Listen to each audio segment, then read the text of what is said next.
Local residents, ward councillors and community wardens took to the streets in another ward walk to highlight areas of the East Marsh in need of improvements.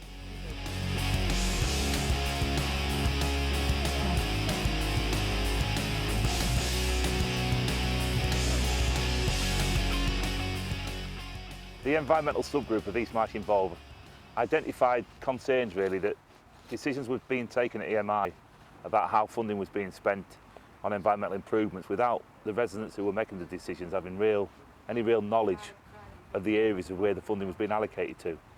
So they embarked upon a series of ward walks, 3 ward walks in fact, which will cover the ward in its entirety to try to, for the first time, to establish an environmental audit of the ward.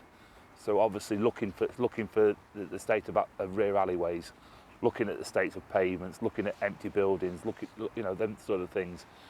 So that once all the ward walks are completed, the environmental subgroup can sit down, look at all the information it's collected and put together a priority list of where they believe funding in the East Marsh should be spent. We walked the streets.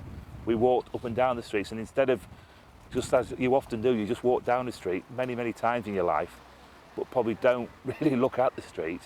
We purposely went behind the street, we looked behind the alleyways. Simple thing, we found shops that had been, where they'd had faults in the past, but they'd left scaffolding outside. Just generally untidiness. In some of the back alleyways that we've been in, we identified some of these are in terrible states, bearing in mind some of these walls were put up in the 1920s. Today is actually only one of a number of walks that we'll be taking part in.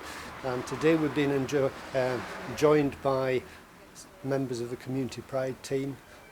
We've also been joined by 1 or 2 of the local residents, together with Councillor Howard, for example, who's taken part in it. The last walk we did, we had a number of other residents with us, and we covered a totally different part of the East Marsh. Our intention is to cover as much of the East Marsh, if not all that we can, and then create effectively a file, a working document which says these are the issues that need to be addressed. As part of the ward walk, community wardens and officials listened to the views and concerns of local residents. We asked the local resident what problems she faced in the area. We'll get people up and down here dumping rubbish. Anything that they don't want, they dump it. Just put it outside their gate or just carry it down in the night. We hear people around late at night, but they shouldn't be able to get through these security gates. They climb over. Or they're coming from these houses. Trouble is, you see, you keep clearing it and clearing it and clearing it. You can go on forever, can't you? We try to keep it reasonable, weed killer, etc. But you just can't win because they're not interested. It's somebody else's problem, isn't it? The real reason for today's activity is to identify what can be possible objectives for East Marsh Involve.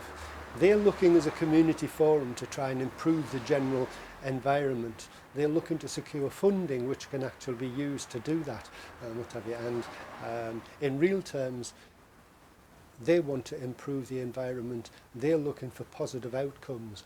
This is a focused look at all this ward by residents, officers, people like myself who work here to produce once and for all this full environmental audit of the East Marsh, which will be crucial to East Marsh Involve when making decisions, and crucial to people like me who help East Marsh Involve find the funding, because we can demonstrate to funders exactly why we're asking for that funding.